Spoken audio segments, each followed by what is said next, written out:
Assalamualaikum warahmatullahi wabarakatuh.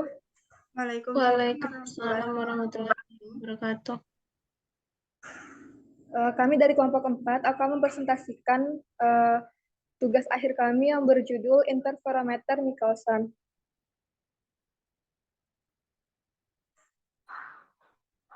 Di mana kami beranggotakan yang pertama ada Azia Ristika Awalia, yang kedua saya sendiri Juliana Dekriani, dan yang ketiga ada Novia Junita.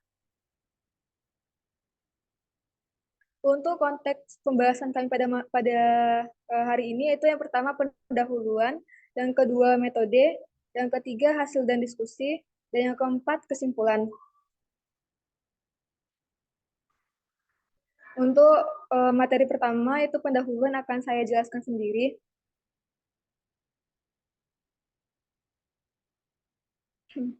Yang pertama tujuan. Adapun tujuan dari percobaan interferometer Michelson ini yaitu yang pertama, menjelaskan proses terjadinya interferensi cahaya pada alat interferometer Michelson. Yang kedua, menjelaskan hubungan antara panjang gelombang cahaya yang berinterferensi dengan banyak fringe. Yang ketiga, menentukan panjang gelombang cahaya laser dengan interferometer Michelson. Yang kedua, pendahuluan. Interferometer adalah alat yang dapat digunakan untuk mengukur panjang gelombang atau perubahan panjang gelombang dengan ketelitian yang sangat tinggi berdasarkan pola interferensi. Apabila dua berkas cahaya yang koheren bertemu pada satu titik, akan dapat menimbulkan gejala interferensi cahaya. Terjadinya interferensi cahaya disebabkan oleh perbedaan lintasan dari dua berkas cahaya yang berinteraksi sehingga membentuk pola gelap dan terang silih berganti yang disebut fringe atau jumlah interferensi. Sehingga diperoleh persamaan yang pertama yaitu 2 dikali seperempat lambda sama dengan setengah lambda. Pola interferensi juga akan berubah bila cermin M2 digeser sejauh dm, sehingga beda lintasan cahaya yang jatuh kembali pada beam splitter setelah dipantulkan kedua jumlah interferensi yang terjadi dengan panjang gelombang dan jarak jumlah interferensi yang terjadi dengan panjang gelombang dan jarak pergeseran cermin sebagai berikut. Lambda sama dengan 2 dm per m. Fringe terbagi menjadi dua, yaitu pola gelap dan pola terang. Pola fringe yang terbentuk terjadi karena adanya peristiwa interferensi cahaya. Interferometer Michelson merupakan suatu alat yang dirancang untuk menghasilkan pola interferensi dan perbedaan lintasan optiknya. Baik, untuk materi yang kedua, yaitu metode, akan dijelaskan oleh rekan saya, Novia Junita. Kepada Novia, dipersilahkan. Baik, terima kasih sebelumnya kepada moderator. Saya akan melanjutkan materi selanjutnya, yaitu mengenai metode. Nah, adapun alat dan bahan dalam percobaan eksperimen interferometer Michelson ini yaitu dua buah cermin datar M1 dan M2, beam splitter, mikrometer, satu buah lensa positif dengan jarak fokus 18 mm, sumber laser, diffuser, vacuum chamber atau tabung vakum, transformer yang dapat diatur, layer berupa kotak yang dilapisi kertas putih, dan vacuum pump. Nah, adapun skema dari alat ini yaitu dapat terlihat pada layar presentasi, yang mana gambar 2 menunjukkan skema jalannya sinar pada interferometer Michelson. Cahaya dari sumber laser didatakan pada beam splitter, yang mana cahaya tersebut mengenai setengahnya akan direfleksikan menuju cermin M1 dan setengahnya lagi akan ditransmisikan ke cermin M2. Oleh masing-masing cermin, kedua berkas sinar yang datang akan direfleksikan kembali ke arah beam splitter dan akhirnya jatuh pada layar. Nah, adapun prosedur eksperimen dapat kita lihat pada diagram alir berikut ini, yaitu pertama dimulai, lalu dilanjutkan dengan memposisikan sumber laser sejauh 15 cm di depan interferometer, dilanjutkan dengan menghubungkan sumber laser pada tegangan 220 volt dan menghidupkan laser.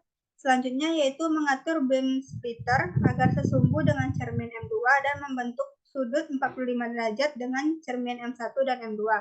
Jika sudah sesumbu, maka dua titik cahaya dari cermin M1 dan M2 akan dipantulkan dan ditransmisikan oleh beam splitter pada satu titik di layar. Jika tidak, maka kita kembali lagi ke mengatur beam splitter. Lalu dilanjutkan dengan memutar skrup yang ada pada cermin tetap untuk menyatukan sinar pada layar. Jika sinar sudah menyatu, maka kita akan dilanjutkan dengan memasang lensa dengan fokus 18 mm pada kedudukan lensa dan memposisikannya sedemikian rupa sehingga mendapat pola interferensi pada layar putih. Nah, jika sudah sesuai, maka pola interferensi gelap terang akan tampil di layar putih dan kita mengatur atau menempatkan pusat interferensi tepat di tengah dengan cara memutar skrup pada bagian cermin tetap. Nah, jika sudah sesuai, maka kita dapat menentukan satu posisi acuan dengan memutar mikrometer berlawanan arah jarum jam dan menghitung jumbai. Sesuai yang telah ada pada tabel, yaitu 20 jumbai sebanyak 10 kali percobaan dan 40 jumbai sebanyak 10 kali percobaan. Dan setelah itu kita akan mendapat nilai pergeseran cermin M2 atau DM. Lalu selesai. Nah, selanjutnya yaitu berdasarkan gambar 4 tadi, dilakukan pengukuran untuk mendapatkan nilai pergeseran cermin M2 atau DM. Menghitung pergeseran cermin M2 dilakukan dengan menetapkan posisi acuan setelah pola interferensi terbentuk pada layar putih, lalu memposisikan skrup di skala 0. Setelah itu, perhatikan perubahan pola gelap terang sesuai dengan hitungan Fringy. Lalu perhatikan di skala berapa mikrometer saat pemutaran selesai dan didapatkan nilai pergeseran cermin M2 atau DM. Setelah itu dilanjutkan dengan pengukuran berulang sebanyak 10 kali dengan jumlah Fringy 20 10 kali dan untuk Fringy 40 10 kali. Data yang didapat akan dimasukkan ke tabel data dan data tersebut akan dianalisis. Nah, selanjutnya yaitu hasil dan diskusi. Dapat kita lihat hasil dari pengukuran eksperimen interferometer Michelson itu terdapat dua tabel di sini, yaitu pertama tabel dengan jumlah Fringy 20 dan tabel kedua yaitu dengan jumlah Fringy 40. Maka dilakukan 10 kali percobaan dengan jumlah Fringy 20, yaitu didapatkan persen error paling kecil yaitu 0% dan paling besar yaitu 7,6%. Dan pada jumlah Fringy 40 yaitu dilakukan 10 kali percobaan dengan hasil data yang dapat dilihat pada tabel dengan persen error yang paling kecilnya yaitu 3,8% dan paling besarnya 7,6%. Nah, ini merupakan beberapa contoh analisis data yang mana di sini kami mengambil dua contoh analisis data, yaitu pada tabel 1 dengan M atau jumlah Fringy-nya 20 dengan diketahui panjang gelombang di teori sinar laser yaitu 650 nanometer. Nah, data 1 diketahui di M-nya 6,8 mikrometer, dijadikan nanometer maka 6.800, maka panjang gelombang ukurnya yaitu 2 di M per M sama dengan 2 dikali 6.800 nanometer per 20 sama dengan 680 nanometer. Dengan persen error yaitu panjang gelombang teori dikurang panjang gelombang ukur per panjang gelombang teori dikali 100% dan didapatkan error 4,6%. Begitupun selanjutnya. Dan yang kedua yaitu pada jumlah Fringy 40, yaitu diketahui data pertama di M yaitu 13,5 mikrometer, dijadikan ke nanometer yaitu 13.500. Maka panjang gelombang ukurnya yaitu 2 di M per M sama dengan 2 dikali 13.500 nanometer per 40 sama dengan 675 nanometer. Dengan persen error yaitu panjang gelombang teori dikurang panjang gelombang ukur per panjang gelombang teori dikali 100% dan mendapatkan persentase error yaitu 3,8%. Begitupun untuk data selanjutnya.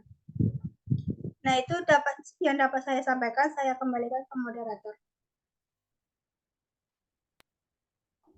Baik, terima kasih kepada Novia Junita. Selanjutnya untuk pembahasan mengenai diskusi akan dibahas oleh rekan saya, Azia Rizika Awalia. Kepada Azia dipersilahkan. Terima kasih kepada moderator. Baiklah, saya akan melanjutkan diskusi.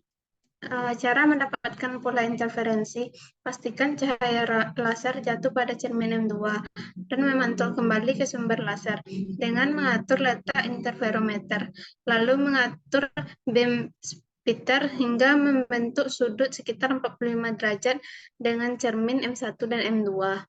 Lalu cahaya laser yang datang pada beam splitter akan direfleksikan setengah ke cermin M1 dan setengah lagi ditransmisikan ke cermin M2.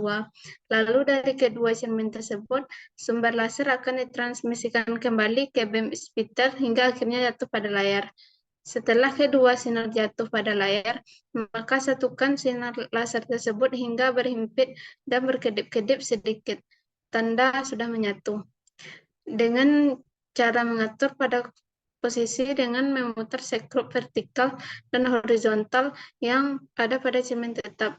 Setelah berhimpit, maka pasang lensa pada kedudukan lensa. Atur posisi lensa hingga di layar berbentuk pola gelap terang. Mengatur pusat pola agar berada di tengah dengan cara memutar sekrup vertikal dan horizontal yang ada pada cermin tetap.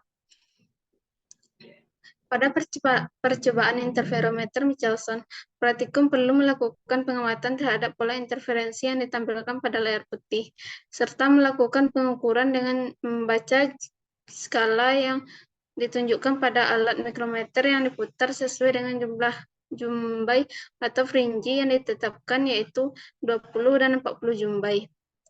Sebelum melakukan percobaan praktikum, mempersiapkan alat dan bahan terlebih dahulu, kemudian melakukan langkah percobaan sesuai dengan prosedur yang ada pada gambar 4 tadi, dan melakukan pengambilan data secara berulang sebanyak 10 kali untuk 20 jumbai dan 10 kali untuk 40 jumbai.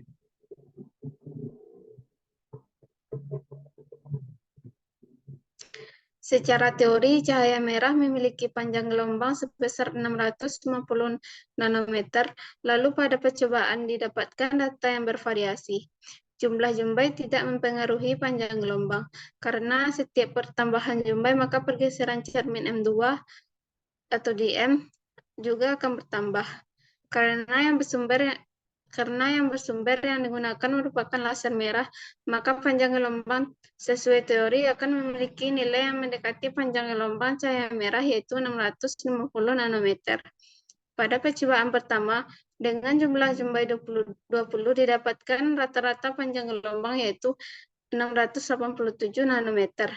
Dengan presentasi error sebesar 7,6%, dan pada percobaan kedua dengan jumlah jumbai 40 didapatkan rata-rata panjang gelombang yaitu 641,5 nanometer dengan presentasi error sebesar yaitu 7,6%. Persentase error yang didapatkan masih termasuk pada jangkauan toleransi. Pengukuran yang menunjukkan bahwa eksperimen sesuai dengan teori. Persentase error yang besar dapat terjadi karena adanya kesalahan saat membaca nilai skala pada alat mikrometer, atau kesalahan dalam memutar sekrup, dan kesalahan saat mengamati jumlah yang dihitung pada praktikum yang dilakukan. Yang keempat itu kesimpulan. Kesimpulan yang didapat berdasarkan tujuan eksperimen adalah: yang pertama, interferensi terjadi ketika dua atau lebih gelombang atau sumber cahaya yang koheren bertemu di satu titik membentuk gelombang baru. Dan karena adanya perbedaan lintasan antara dua gelombang yang berinteraksi, maka terbentuklah pola gelap dan terang yang disebut dengan fringi. Yang kedua, secara teori cahaya merah memiliki panjang gelombang sebesar 650 nanometer. Lalu pada percobaannya didapatkan data yang bervariasi. Jumlah jumbai tidak mempengaruhi panjang gelombang. Karena setiap pertambahan jumbai, maka pergeseran cermin M2 atau DM juga akan bertambah. Karena yang sumber yang digunakan merupakan laser merah, maka panjang gelombang sesuai teori akan memiliki nilai yang mendekati panjang gelombang laser merah, yaitu 650 nanometer. Yang ketiga, panjang gelombang cahaya laser dengan interferometer Michelson didapat, yaitu dengan M sama dengan 20 jumbai, didapatkan 680 nanometer, 700 nanometer, 700 nanometer, 650 nanometer, 700 nanometer, 650 nanometer, 650 nanometer, 680 nanometer, 700 nanometer, dan 700 nanometer.